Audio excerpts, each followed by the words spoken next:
Hello students, आप सभी लोगों का आज की इस वीडियो में बहुत बहुत स्वागत है। आज की इस वीडियो में मैं यूपी बोर्ड एग्ज़ाम से रिलेटेड एक बहुत ही इम्पोर्टेंट डेरिवेशन लेकर आया हूं। पिछले वीडियो में भी मैंने एक इम्पोर्टेंट यूपी बोर्ड से रिलेटेड एक बहुत ही इम्पोर्टेंट डेरिवेशन को अपलोड किया था। आज फिर से मैं रे ऑप्टिक्स से ही रिलेटेड यूपी बोर्ड एग्ज़ाम्स के लिए बहुत ही इम्पोर्टेंट डेरिवेशन ड्राइव कराने जा रहा हूँ। आप इस वीडियो को ध्यान से देखिए और लास्ट तक ज़रूर देखिए। यह डेरिवेशन आपके बोर्ड एग्जाम्स के लिए बहुत ही ज़्यादा इम्पोर्टेंट है।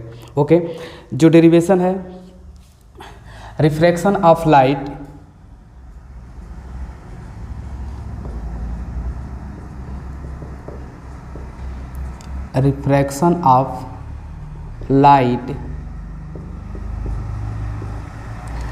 Through thin lens, refraction of light through thin lens, इसी को हम लोग लेंस मेकर्स फार्मूला के नाम से भी जानते हैं। Lens makers formula.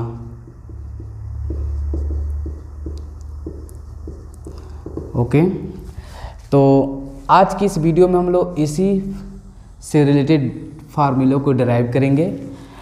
एक मिनट मैं देख लेता हूँ क्लियर आ रहा है कि नहीं।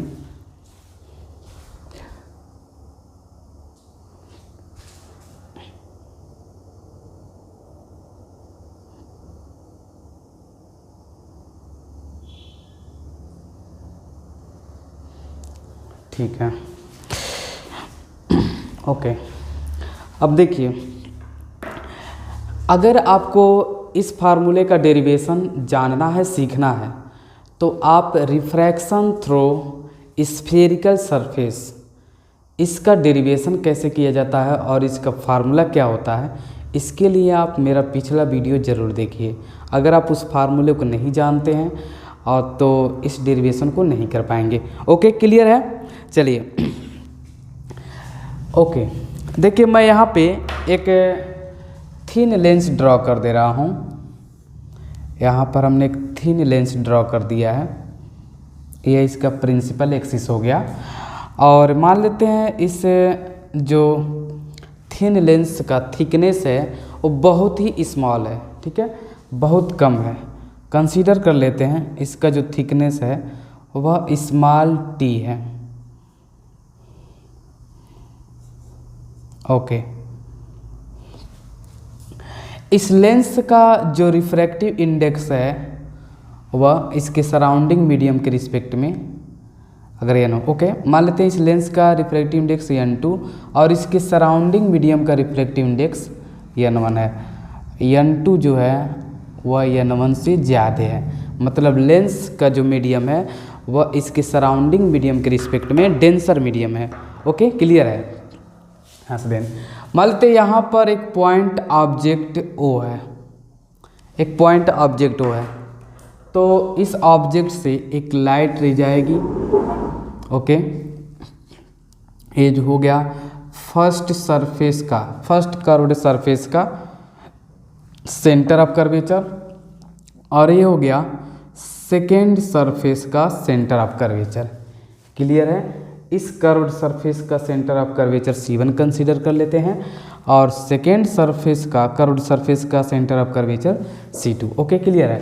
यहाँ से ऑब्जेक्ट से एक लाइट रे इंसिडेंट हो रही है और लेंस के फर्स्ट सरफेस पे स्ट्राइक करती है। जैसे ये फर्स्ट सरफेस पे स्ट्राइक करेगी तो यहाँ से लाइट रे का मीडियम क्या हो जाएगा? चेंज हो जाएगा। और जैसे ही चेंज होगा तो यह लाइट रे अपने पाथ से डेविएट हो जाएगी। इसका ओरिजिनल पाथ है, यह लाइट का इनिशियल पाथ है। Okay, initial path. क्लियर है? अब हम लोग क्या करेंगे, फर्स्ट सरफेस पे जहाँ पे लाइट रे स्ट्राइक करिए उस पॉइंट को हम लोग C1 से ज्वाइन कर देंगे। यह C1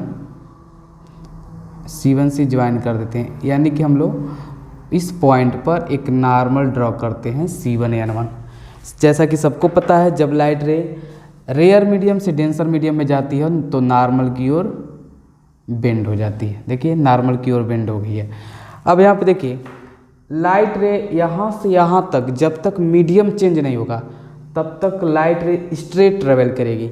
अब जैसे यह लेंस से बाहर आएगी तो फिर से लाइट रे का फिर से मीडियम क्या हो जा रहा है, चेंज हो जा रहा है।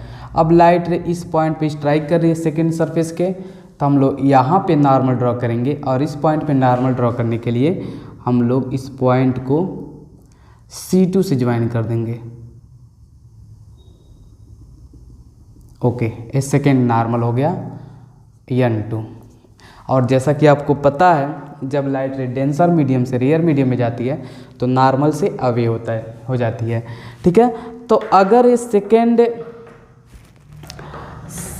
कर्व्ड सरफेस नहीं रहता तो फर्स्ट कर्व्ड सरफेस से रिफ्लेक्शन के बाद लाइट रे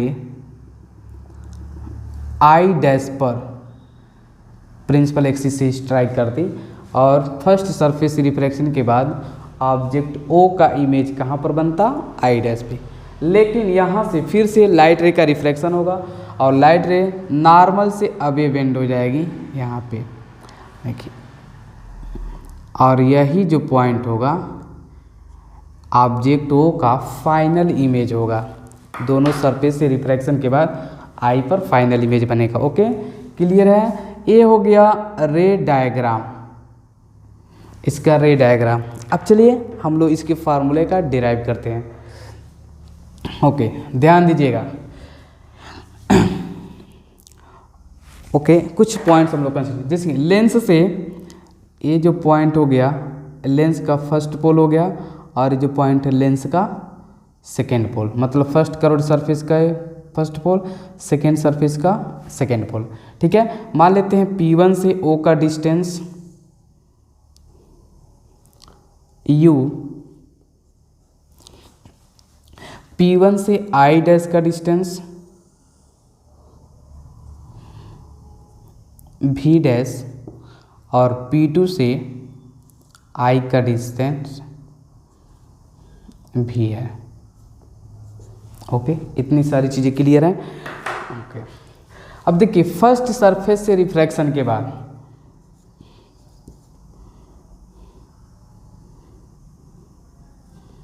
फ्रॉम द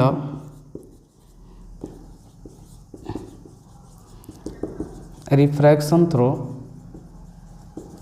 स्फेरिकल सरफेस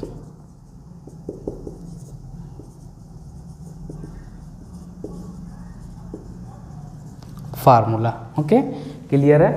जैसा कि आपको पता है इसका फार्मूला क्या होता है, N2/V minus N1/U equals to N2 minus N1/R, यही फार्मूला होता है। तब यहाँ पे देखिए ऑब्जेक्ट जो है रेयर मीडियम में है और लाइट जो है फर्स्ट कर्व्ड सरफेस से रेयर से डेंसर में जा रही है, रेयर से डेंसर में जा रही है। ठीक है, डेंसर मीडियम का रिफ्रैक्टिव इंडेक्स N2 है। तो यहाँ पे रिफ्रैक्शंस के फार्मूले से हम लोग लिखेंगे तो N2/V minus N1/U equals to N2 minus N1/R। तो फर्स्ट सरफेस से रिफ्रैक्शन के बाद ऑब्जेक्ट O का इमेज आई डैश पे बन रहा है। फर्स्ट सरफेस से रिफ्रैक्शन के बाद ऑब्जेक्ट O का इमेज कहाँ पर बन रहा है, आई डैश पे। तो आई डैश फर्स्ट सरफेस से रिफ्रैक्शन के बाद क्या होगा, इमेज होगा। तो इसका डिस्टेंस कितना है, V डैश। तो हम लोग यहाँ पे V डैश लिख देंगे। ओके, क्लियर है। अब यहाँ पे देखिए, यहाँ पे आप देख सकते हैं फर्स्ट सरफेस के लिए ऑब्जेक्ट O है। यहाँ पे फर्स्ट सरफेस का कर्व्ड सरफेस का रेडियस ऑफ कर्वेचर हम लोग R1 कंसीडर कर लेते हैं। यह इक्वेशन नंबर फर्स्ट हो गया। ओके, अब देखिए ध्यान दीजिएगा। अब यहाँ पे देखिए जो आई डैश होगा वह सेकेंड कर्व्ड सरफेस के लिए ऑब्जेक्ट की तरह बिहेव करेगा। I dash will behave as object for second curved surface, second curved surface. ठीक है, सेकेंड कर्व्ड सरफेस के लिए आई डैश ऑब्जेक्ट की तरह बिहेव करेगा। So from refraction formula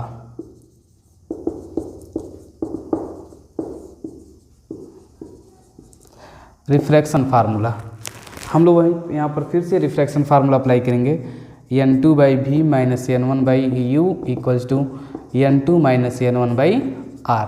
but यहाँ पर आप देख रहे हैं कि लाइट रे अब डेंसर से रेयर में जा रही है, लाइट रे अब डेंसर से रेयर में जा रही है।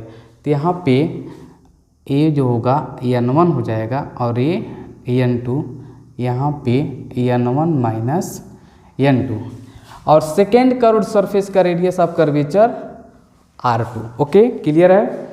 अब ध्यान दीजिए, फर्स्ट सरफेस के लिए ऑब्जेक्ट कहाँ पर है, आई डैश पे। तो यहाँ से सेकेंड कर्व्ड सरफेस के आई डैश का बीच का जो डिस्टेंस होगा वो कितना होगा, v डैश माइनस टी। और यहाँ पे n2 बाई सॉरी एक मिनट,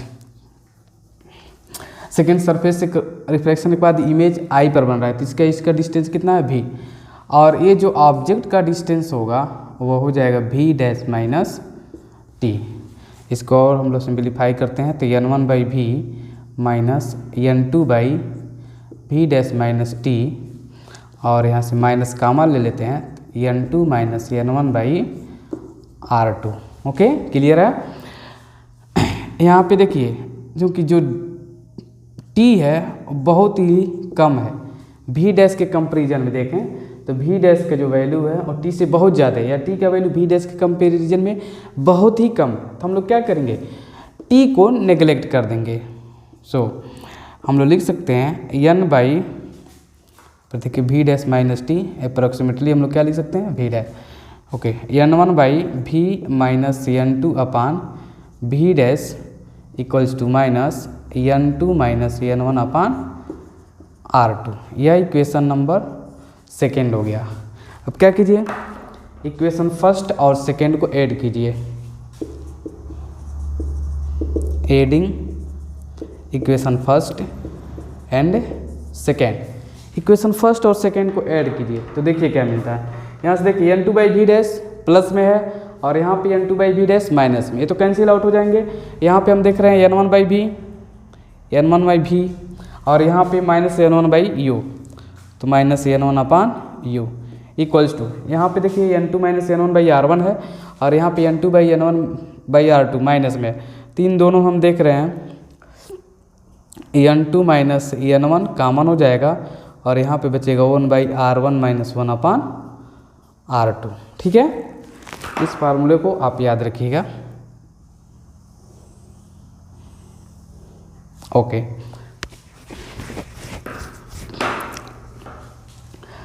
अब आगे आइए, एक मिनट देखते हैं जी इधर कितना,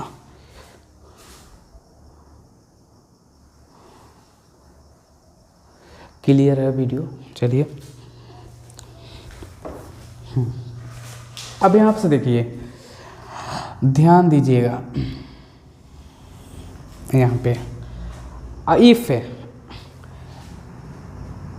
if refractive index of second medium with respect to first medium, that means n2 by n1 equals to Eg(n). अगर लेंस का सराउंडिंग मीडियम के रिस्पेक्ट में रिफ्रैक्टिव इंडेक्स n हो तो हम लोग यहाँ पे n1 upon n1 by v minus n1 upon n1 upon u equals to n2 by n1 minus n1 by n1 in bracket 1 by r1 minus 1 by r2 लिख सकते हैं हम लोग।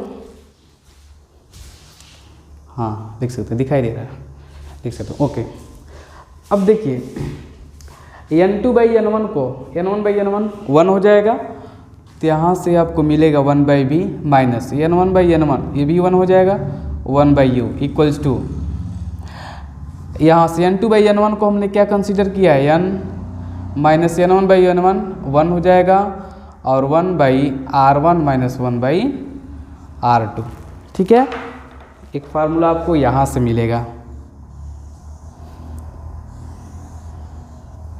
अब देखिए एक स्टेप और बनाते हैं।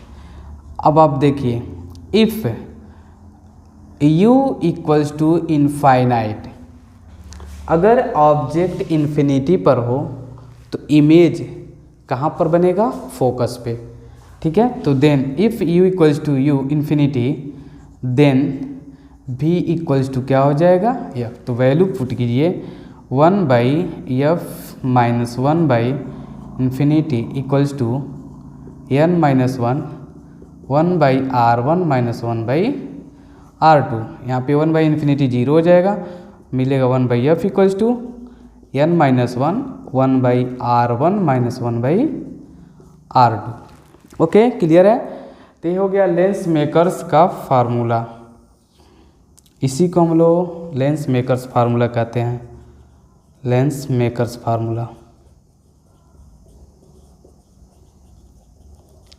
क्लियर है। डेरिवेशन बहुत इजी है, अगर आप ध्यान से स्टेप बाय स्टेप सारे कॉन्सेप्ट को देखेंगे, हर एक बात को क्लियर करेंगे, तो उम्मीद करता हूँ आपको ज़रूर समझ में आ जाएगा, ठीक है। यह वीडियो अगर आपको अच्छा लगा है तो प्लीज़ लाइक, कमेंट और सब्सक्राइब जरूर कीजिए। Thanks for watching. जय हिंद।